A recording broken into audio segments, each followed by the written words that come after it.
దానిలో పార్టిసిపేట్ చేసే మనుషులు ఎవరెవరు? ఇప్పుడు రీతు చౌదరి ఉందండి, ఆ రీతు చౌదరి ఏంటి చెప్పండి? బయట ఆమెకి సమాజంలో ఉన్న ఆమె స్థానం ఏంటి చెప్పండి? ఆమె ఈ బిగ్ బాస్కి షోకి వెళ్ళబోయే ముందు ఆమె చేసిన పనులు ఏంటో చెప్పండి. ఇప్పుడు ఆమె మనకి ఏదో నేర్పిస్తుందా? ఆమె మనకి ఏదో చెప్తుందా తెలియంది? ఇంకొకరు నేను పేర్లు చెప్పను, అన్ని మెసేజ్ ఓరియంటెడ్ ఎలా ఏమండి అసలు? పోనీ కాదండి, వినోదమే. అది ఏం వినోదం ఇస్తో మీరు నాకు చెప్పండి. ఏ రకమైన వినోదమో నాకు చెప్పండి. ఇప్పుడు మనకు పక్కింట్లో ఏం జరుగుతోంది, పక్కింట్లో ఏదైనా ఒక చిన్న అరుపు వస్తేనే అక్కడ ఏదో జరుగుతుంది వాళ్ళ ఇంట్లో అని చెప్పి హ్యూమన్ సైకాలజీలో అంటే మనకు ఎస్పెషల్లీ మన ఇండియన్స్ అందరూ కూడా పక్కింటి తొంగి చూస్తూ ఉంటారు. మన ఇంట్లో పనులు ఎన్నున్న పక్కన పెట్టి. అది తప్పు, అది తప్పు. ఆ తప్పునే ఎందుకు ఇంకాస్త నేర్పిస్తున్నారు? అది తప్పు, అది వద్దు అని చెప్పండి. మీరు దాన్నే ఒక రకంగా బిగ్ బాస్ లో ఇట్లా క్యాష్ ఆ క్యాష్ చేసుకుంటంలో మీరు ప్రజలకు ఏం నేర్పిస్తున్నారు? అది కరెక్ట్ అని నేర్పిస్తున్నారా? అది తప్పని నేర్పిస్తున్నారా? ఏం నేర్పిస్తున్నారు? ఈ రీతు చౌదరి వచ్చి అది నేర్పిస్తుందా మనకి? నోరు ధరిస్తే పచ్చి బూతులు మాట్లాడే అలేకే చిట్టి ఇవి ఏం నేర్పిస్తుంది మనకి? అలేకే చిట్టి పికిల్స్. ఆమె మాట్లాడిన బూతులు ఏంటి మర్చిపోయారు అప్పుడే అందరూ? అంటే బూతులు మాట్లాడడము, అలాగే అనైతికమైన పనులు చేయడము, రియల్ ఎస్టేట్ మోసాలు చేయటము, లేకపోతే పెళ్ళైన వాళ్ళని పెళ్లిళ్ళు చేసుకోవడము. ఎందుకు ఇంకొంచెం లేట్ అయింది? ఆ అమ్మాయిని కూడా తీసుకెళ్తే పోయేది కదా. ఎవరు నిన్న మొన్న ఏదో సౌమ్య శెట్టినో ఎవరో ఆమె కూడా వెళ్తే పోయేది కదా. ఆమెను ఆయన ఎవరైతే 86 లక్షలు ఇచ్చాడో, భార్య ఉండగా ఇంకొక భార్య కావాల్సి వచ్చిందంట ఆయనకి. ఆయన ఎంత ధీమాగా చెప్తున్నాడండి బయటకు వచ్చి. ఓకేనమ్మా, దివ్యల మాధురి ఎవరైతే ఈవిడ ఉన్నారో, ఈ దివ్యల మాధురి గారి వ్యవహార శైలి బిగ్ బాస్ లో బాగాలేదు. ఆవిడ కొంచెం గట్టిగా ఏదైతే దువ్వాడ శ్రీనివాస్ గారి వాళ్ళ ఆవిడతో రచ్చ టైంలో ఆవిడ మాట్లాడిన బిహేవియర్ ఉందో అదే బిహేవియర్ బిగ్ బాస్ లో ఉంది. ఆవిడ మాటలు చూస్తుంటే అందరికి ఏదో జుగుప్స్గా కనిపిస్తున్నాయి. అసలు ఆవిడ చిరాగ్గా ఉంటుందని చాలా మంది. ఏమండి ఇది మొత్తం స్క్రిప్టెడ్ అండి అమ్మా. వాళ్ళ ఉద్దేశాలు, వాళ్ళ మాటలు, వాళ్ళ వ్యవహారం కాదు. అసలు దివ్యల మాధురిపై మీ అభిప్రాయం ఏందమ్మా? ఉండకూడదు ఆవిడ లోపల? ఎందుకు ఉండకూడదు? అరే నేను అంటున్నా, ఇప్పుడు అక్కడికి వెళ్ళిన వాళ్ళ గురించి నేను కొంతమంది గురించి చెప్పాను. వాళ్ళకంటే ఏమన్నా ఇంకా ఎక్కువ మోసాలును, లేకపోతే ఇంకెక్కువ దొంగతనాలు, ఇంకెక్కువ హత్యలు, లేదంటే అంతకంటే ఎక్కువ అనైతిక సంబంధాలు పెట్టుకుందా అమ్మాయి? వివాహేతర సంబంధాలు పెట్టుకుందా? ఆమె వివాహేతర సంబంధము అనేదాన్ని నేను సమర్థించను. అది వివాహేతర సంబంధమే ఖచ్చితంగా. ఆమెకి భర్తతో పసుకులేదు, ఆయనకి భార్యతో పసుకులేదు. ఈ ఇద్దరు కలిసి ఉండటానికి వాళ్ళిద్దరికి లైసెన్స్ లేదు చట్టపరంగా. సుప్రీంకోర్టు ఒప్పుకుంది కదా. అరే నేను అదే అంటున్నా. మరి అలాంటప్పుడు మీరు ఆమె గురించి ఎందుకు మాట్లాడుతున్నారు? అంటే ఇప్పుడు బిగ్ బాస్ లోకి వెళ్ళింది కదా. అవును, వెళ్తే మటుకు బిగ్ బాస్ లోకి వెళ్ళటం ఏమన్నా మైనస్ పాయింటా ప్లస్ పాయింటా? అంటే చాలా మంది మైనస్, అసలు ఆవిడ ఎవరికి రాణిస్తున్నారు లోపలికి. అవునండి, సుప్రీంకోర్టు చెప్పిందని మీరు అంటున్నారు కదా. మరి సుప్రీంకోర్టు చెప్పిన దాని ప్రకారమే చూసుకుంటే గనక దివ్యల మాధురి తప్పే ఉంది. దివ్యల మాధురి తప్పు లేదు కదా. మరి అన్నప్పుడు ఆమె గురించి ఎందుకు మాట్లాడిస్తారో నాకు అర్థం కాదు. ఎందుకు మాట్లాడతారు ఆవిడ గురించే? ఇదంతా స్క్రిప్టెడ్ ప్రోగ్రాము. బిగ్ బాస్ లోకి వెళ్ళొచ్చిన వాళ్ళు వాళ్ళకి వెళ్ళేటప్పుడు వాళ్ళతోటి ఒక కాంట్రాక్ట్ ఉంటుంది. ఆ కాంట్రాక్ట్ లో ఉన్న నిబంధనల ప్రకారం మేము బయట ఎక్కడా మాట్లాడము, లోపల జరిగింది చెప్పము, చెబితే మేము శిక్షార్హులమి అని చెప్పి ఒక కాంట్రాక్ట్ మీద సైన్ పెట్టి లోపలికి వెళ్తారు. లేకపోతే బిగ్ బాస్ మధ్యలో ఎలిమినేట్ అయిన వాళ్ళు బయటకు వచ్చి లోపల ఏం జరుగుతుందో చెప్పరా? ఎందుకు చెప్పట్లేదు? మరి వాళ్ళు చెప్పకూడదు. రేపు దివ్యల మాధురి బయటకు వచ్చినా చెప్పదు, ఇంకొకరు బయటకు వచ్చినా చెప్పరు. నేను ఒకటే చెప్పదలుచుకున్నా, ఇప్పుడు అక్కడ ఉన్న చాలా మంది కంటే వాళ్ళకంటే ఎక్కువ తప్పులైతే దివ్యల మాధురి చేసిందని నేను అనుకోను. ఒక్కటి తప్ప అది విడాకులు తీసుకోకుండా, తను విడాకులు విడాకులు తీసుకొని మనిషితోటి కలిసి ఉంటుంది అనేది ఒక్కటి తప్పితే మిగతా విషయాల్లో నేను ఆ అమ్మాయిని నేను తప్పు పట్టను. ఇంకా అంతకంటే వెధవ పనులు చేసిన వాళ్ళు బోల్డ్ మంది ఉన్నారు లోపల. ఉన్నారంటారు లోపల? ఎందుకు లేరు? ఉన్నదంతా వాళ్ళే. అదొక సెటిల్మెంట్ గ్యాంగ్ ఆ లోపల ఉన్నది. ఆ రీతు చౌదరి సంగతి ఏంటి చెప్పండి? రీతు చౌదరి సంగతి ఏంటి చెప్పండి? అంటే మొన్న ధర్మ మహేష్ వరకు భూ దానికి సంబంధించి అది ఒక్కటే కాదు కదా. అంతకు ముందు బినామీగా ఉంది కదా. బినామీ యాక్ట్ ప్రకారం అసలు అమ్మాయి శిక్షించబడాలి కదా. అట్లాంటప్పుడు ఆ అమ్మాయి అసలు ఎందుకండి ఎట్లా వెళ్ళగలిగిందండి? ఏ అండా లేకుండా ఎట్లా వెళ్ళగలిగింది? ఈ సోకాల్డ్ నేను బినామీ చట్టం తీసుకొచ్చేచ్చానో అని మోడీ తెగ మోగుతున్నాడు కదా, ఆ బినామీ చట్టం ప్రకారం ఎన్నింతలు 7 ఇంతలో ఏమో ఫైన్ వేస్తామని చెప్పి బినామీ చట్టం, బినామీ పెట్టిన వాళ్ళని బినామీ పెట్టించుకున్న వాళ్ళని ఇద్దరిని శిక్షిస్తాము అని చెప్పి ఇంత పెద్ద గొంతేసుకుని అరిశాడు. ఇప్పుడు రీతు చౌదరి సంగతి ఏం చెప్పండి, అది చాలా క్లియర్ కట్గా ప్రూవ్ అయింది.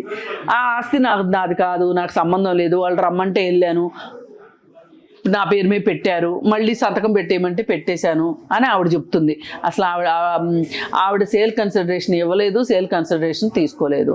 ఎట్లా బినామీగాకి ఏమంటారు వాళ్ళని? ఇట్లా జరిగే ట్రాన్సాక్షన్నే బినామీ ట్రాన్సాక్షన్ అంటారు. మరి ఆమెను హౌస్లో ఎట్లుంచారు? మళ్ళీ పైగా ఆమె బినామీ ట్రాన్సాక్షన్ చేసుకునేటప్పుడు ఆ వ్యక్తి ఎవరైతే ఈమె పేరు మీదకి మార్చాడో లేకపోతే మార్చడానికి సహాయపడ్డాడో అతన్ని పెళ్లి చేసుకున్నట్లుగా పెళ్లి ఫోటోలు కూడా వచ్చినాయి. అతనికి ఇంకొక పెళ్లి అయ్యి ఉంది అంతకుముందు. ఇప్పుడు చెప్పండి, ఇట్లాంటి ట్రాన్సాక్షన్స్ మాధురి చేసిందా? ఎందుకు మాధురి ఇప్పుడు గుర్రాన్ని గాడిదని ఒక గాట కట్టడం కరెక్ట్ కాదు. అలా అని నేను మాధురిని సమర్థిస్తున్నానని ఎవరన్నా అనుకోవద్దు, చెప్తున్నా, ఎవ్వరు అనుకోవద్దు. అదే కానీ ఆ అమ్మాయి ఏదో ఇంత గొంతేసుకుని అరుస్తుంది అంటే, ఇంత గొంతేసుకుని అరిచిన వాళ్ళు అందరూ చెడ్డోళ్ళ? మాట్లాడకుండా ముంగిల్లా కూర్చునే వాళ్ళు మంచోళ్ళ? కాదు కదా. నేను అసలు ఇంత మాట్లాడటమే వేస్ట్ అండి, మీరు నాతో ఇంతసేపు మాట్లాడించటమే వేస్ట్. ఆ షోనే దరిద్రపు షో, అది ఒక అశ్లీలమైనది, అది ఒక లంపెన్ షో. అది అక్కడికి ఇప్పుడు రేపు పొద్దున ఆ షో నుంచి వచ్చిన తర్వాత ప్రతిసారి షో నుంచి బయటకు వచ్చి 2-3 నేరస్తులు చట్టానికి దొరుకుతున్నారు, అవునా కాదా? ఈసారి విచిత్రం ఏంటంటే అసలు నేరస్తులే లోపలికి వెళ్ళారు. ఇప్పుడు జైళ్ళల్లో ఏం జరుగుతుంటదంటే, ఓ నేరస్తు ఉంటాడు, బాగా కరుడు కట్టే నేరస్తు ఉంటాడు, ఎవడో చిన్న జేబు దొంగతనమో లేకపోతే గొలుసు దొంగతనమో చేసి జైలుకి వెళ్తాడు. జైలుకి వెళ్ళిన తర్వాత వాడు నేను ఎందుకు ఇలా చేశాను, నేను ఇలా చేయకుండా ఉండాల్సింది కదా అని వాడు ఏదన్నా ఆలోచిస్తా పరివర్తన చెందుతూ ఉంటే, ఆలోచన విధానంలో ఉన్నాడు, ఒక ఆలోచనలో పడ్డాడు అన్నోడిని ఈ కరుడుగట్టిన నేరస్తుడు, నేను కరుడుగట్టిన నేరస్తుడిని ఇంకొకరిని తయారు చేయకపోతే ఎట్లా అని చెప్పి వీడు కూర్చోబెట్టి నేరం చేయడం ఎంత గొప్ప విషయము, ఎంత తెలివైన పని. అసలు 64 కళల్లో చోర కళ కూడా ఒక కళ ఉంది. ఇది ఎలా చెయ్యాలి, చేసినప్పుడు మనకు ఎంత కిక్ వస్తుంది, ఆ డబ్బుల్ని విచ్చలవిడిగా ఖర్చు పెడితే ఎంత సంతోషం వస్తుంది, పోలీసులే ఉంది వాళ్ళకి కొంచెం వాటా ఇవ్వచ్చు, ఇలా చెప్పి వాడికి ఇంకో 4 మెళుకువలు నేర్పించి బయటికి పంపిస్తాడు. అర్థమైందా? అదే ఈ కరుడుగట్టే నేరస్తుడికి బాగా బయట కూడా కరుడుగట్టే నేరస్తుడు జైల్లోకి వెళ్ళాడు అనుకోండి, వాళ్ళిద్దరు కలిసి సూపర్ మాస్టర్ ప్లాన్లు వేస్తారు. ఇప్పుడు ఈసారి షోలో జరగబోయేది అదే. ఆల్రెడీ నేరస్తులు వెళ్ళారు లోపలికి. ఏది ఆర్థిక లావాదేవీల విషయంలో కావచ్చు, ఇంకోటి కావచ్చు, బూతుల విషయంలో కావచ్చు, ఇలా రకరకాల విషయాలు వెళ్ళినోళ్ళు ఉన్నారు. ఈ వెళ్ళినోళ్ళు అందరూ కలిసి వీళ్ళు బయటకు వచ్చిన తర్వాత అసలు మనం చిక్కకుండా దొరకకుండా బినామీగా ఉండటం ఎట్లా, లేదు బూతుల్ని అసలు అధికారిక భాషగా చేయటం ఎట్లా, లేదు అనుకుంటే వివాహేతర సంబంధాలు పెట్టుకుని కూడా ఆ వివాహేతర సంబంధాలు ఎంత గొప్పవో చెప్పటం ఎట్లా, అలాగే బ్లాక్మెయిల్ చేసి డబ్బులు సంపాదించడం ఎట్లా, ఇట్లాంటివన్నీ నేర్పించారనుకోండి, వీళ్ళు ఒకళ్ళ కళని ఇంకొకళ్ళు ఎక్స్చేంజ్ చేసుకున్నారనుకోండి, బయటకు వచ్చాక జరిగేది ఏంటి? 24 గంటలు వాళ్ళకి టాస్కులు ఉండవుగా. అదేలేమ్మా. ఈ ఖాళీ టైంలో వాళ్ళు ఏంటి చేస్తారు చెప్పండి? ఇయే కదా ఒకరికొకళ్ళు ఎక్స్చేంజ్ చేసుకుంటారు. అక్కడేమో భగవద్గీతలు మాట్లాడుకోరు కదా, భజనలు చేయరు కదా. అదే కదా, అదేదో సినిమాలో అతను అంటాడు కదా, పబ్లో ఏం చేస్తారు, భజనలు చేస్తారా అని. అట్లాగే ఇక్కడ వీళ్ళు భజనలు చేసుకుంటారు, మీరాబాయి భజనలు చేస్తారు అనుకుంటున్నారా లోపలికి వెళ్ళి, లేకపోతే ఎంఎస్ సుబ్బలక్ష్మి పాటలు పాడుకుంటారు అనుకుంటారా? వీళ్ళు మాట్లాడుకునేదే వీళ్ళు చేసిన ఎదవ పనుల గురించి మాట్లాడుకుని, ఈ ఎదవ పనులు మనం అసలు ఎక్స్పోజ్ అయిపోయాము, అవ్వకోకుండా ఎట్లాంటి జాగ్రత్తలు తీసుకోవాలి అనే దానికోసం ఈ బిగ్ బాస్ షో అది ఒక వీళ్ళకి ఒక సెంటర్ లాంటిది, ఒక సెంటర్, ఒక మీటింగ్ పాయింట్. అది అందుకని చెప్పి ఆ షో గురించి నాతో ఎక్కువ మాట్లాడించకండి. దాని మీద కేసు వేసిన వాళ్ళు కరెక్ట్గా వేశారు. పిల్లలు, సమాజము, కుటుంబాలు చెడిపోతాయి అని చెప్పి వేశారు. నేను దాన్ని పూర్తి. సరే, మరి సినిమాల వల్ల జరుగుతున్న నష్టానికి ఏం చెప్తామమ్మా? సినిమాలకు ఒక సెన్సార్ బోర్డు ఉందండి. సెన్సార్ బోర్డు ఎంతవరకు పనిచేస్తుందా అనేది వేరే విషయం. అసలు సెన్సార్ బోర్డు అనేది ఉంది. అసలు సెన్సార్ బోర్డు లేని ఓటీటీలు ఎలా ఏడుస్తున్నాయో మనం చెప్తున్నాం కదా. అందుకే ఇప్పుడు ఒక చెడు జరుగుతుంది అని చెప్పి ఇంకొక చెడు జరిగితే తప్పేంటి అని మాట్లాడటం చాలా నేరము అంటున్నా నేను.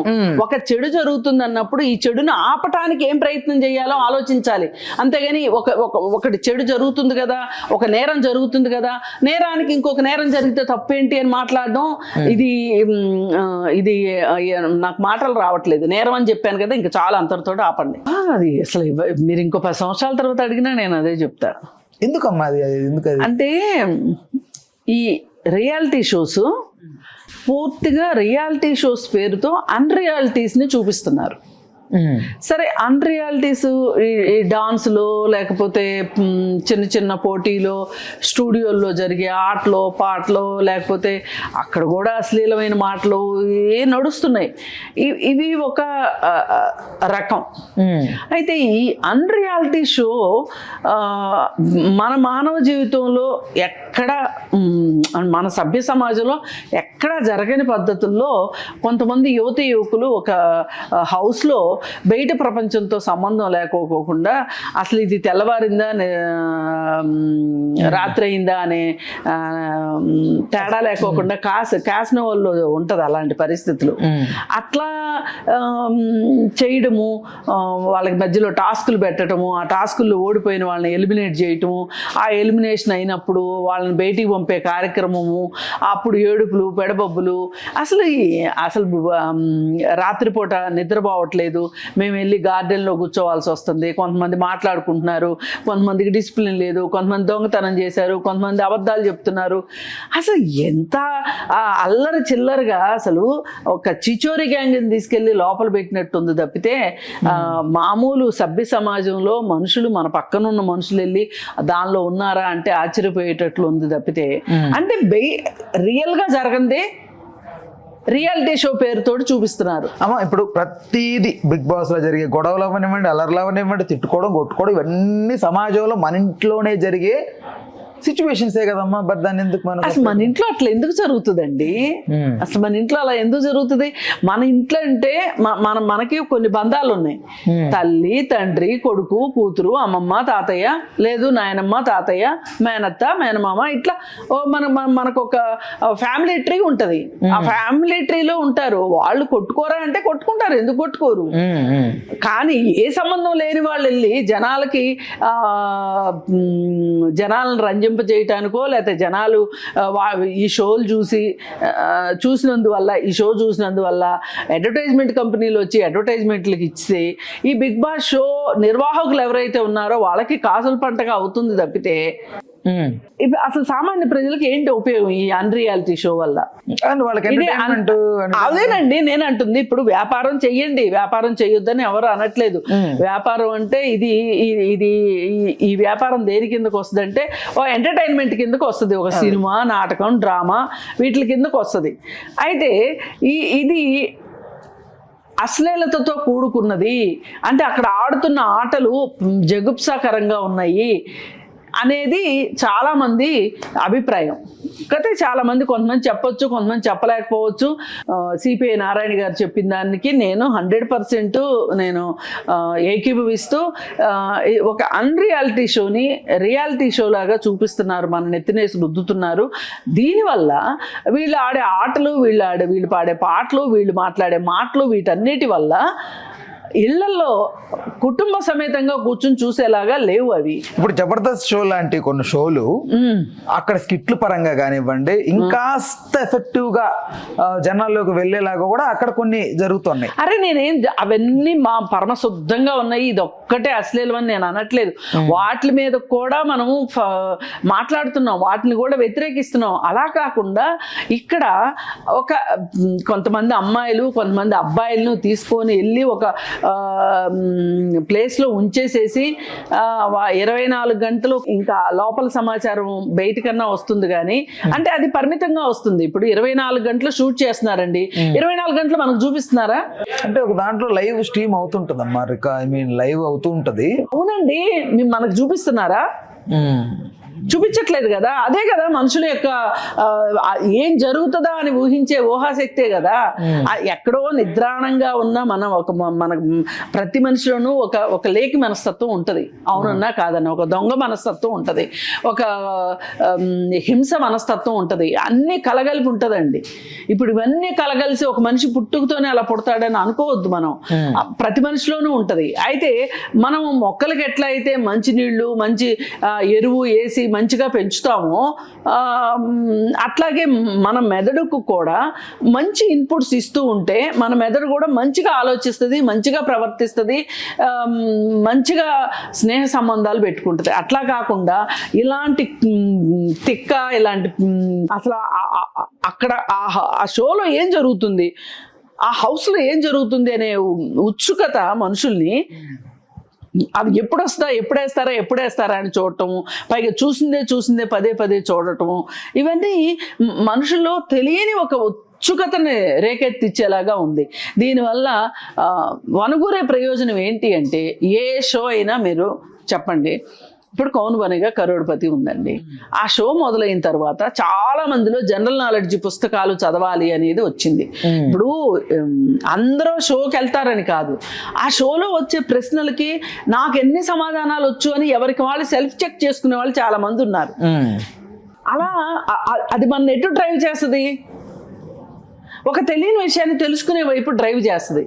ఇప్పుడు ఈ బిగ్ బాస్లో విషయం ఎటు డ్రైవ్ చేస్తాం మీరు చెప్పండి. పోనీ మీరు అంతేదో దాన్ని తెగ సమర్థించేస్తున్నారు కదా, మీరెందుకమ్మా అలా అనుకుంటారు, అసలు మీ మనసులోనే ఏదన్నా అశ్లీలత ఉందా, ఎందుకు మీరు అశ్లీలత అని పద్దాక మాట్లాడుతున్నారు, మీకు ఎందుకు అలా అనిపిస్తుంది అంటున్నారు కదా. సరే, మీకేమనిపిస్తుందో చెప్పండి. పోనీ నా సంగతి వదిలేయండి, నేను ఒక సోషల్ యాక్టివిస్ట్గా నేను ఎప్పుడు నెగిటివ్గానే మాట్లాడతాను, నాది నెగిటివ్ మైండే అనుకోండి. మీ పాజిటివ్ మైండ్తో మీరేం నేర్చుకుంటారు బిగ్ బాస్ షో చూసి చెప్పండి నాకు. నేను మీకు ఎగ్జాంపుల్ చూపించాను, కౌన్ బనేగా కరోడ్పతి వస్తే ఆ షో వల్ల ఏం నేర్చుకుంటుంది సమాజం, పిల్లల నుంచి పెద్దవాళ్ళ వరకు ముసలి వాళ్ళ వరకు ఆ షో చూసి ఎంజాయ్ చేస్తున్నారు కదా, నేర్చుకుంటున్నారు కదా. ఎంతో కొంత తెలియని విషయాన్ని తెలుసుకోవాలి, అన్వేషించాలి అనే ఒక ఉద్దేశం అయితే వస్తుంది కదా. అదే ఈ బిగ్ బాస్ లో ఏమి నేర్చుకుంటారు మీరు చెప్పండి నాకు. ఇప్పుడు సీరియల్ అరే నాకు ఇవన్నీ వద్దండి, సీరియల్స్ ని వ్యతిరేకిస్తున్నాము, శ్రీదేవి డ్రామా కంపెనీని వ్యతిరేకిస్తున్నాము, జబర్దస్త్ ని వ్యతిరేకిస్తున్నాము, అవన్నీ మంచిగా ఉన్నాయండి, ఇది ఒక్కటే చెడ్డగుందని నేనేం అనట్లేదు, వాటన్నిటిని వ్యతిరేకిస్తున్నాము. వాటన్నిటితో పాటు ఇది ఇంకా ఎక్కువగా ఉంది కాబట్టి, అంటే ఎక్కువ జనాల్లో ఉంది కాబట్టి, ఎక్కువ జనాల్లో అని కాదు, అసలు ఎందుకు ఆ మాట్లాడటాలు. హలో, తెలుగు రాజ్యం ఛానల్ చూస్తున్నారా? సామాజిక రాజకీయ జీవన చిత్రణే తెలుగు రాజ్యం. అతిశయోక్తులు అసత్యాలు ఉండవు. రాజకీయ కోణం కాదు, ప్రజా కోణమే కొలబద్ద. తెలుగు రాజ్యం వీక్షణ నీ ఉత్తమ అభిరుచికి నిదర్శనం.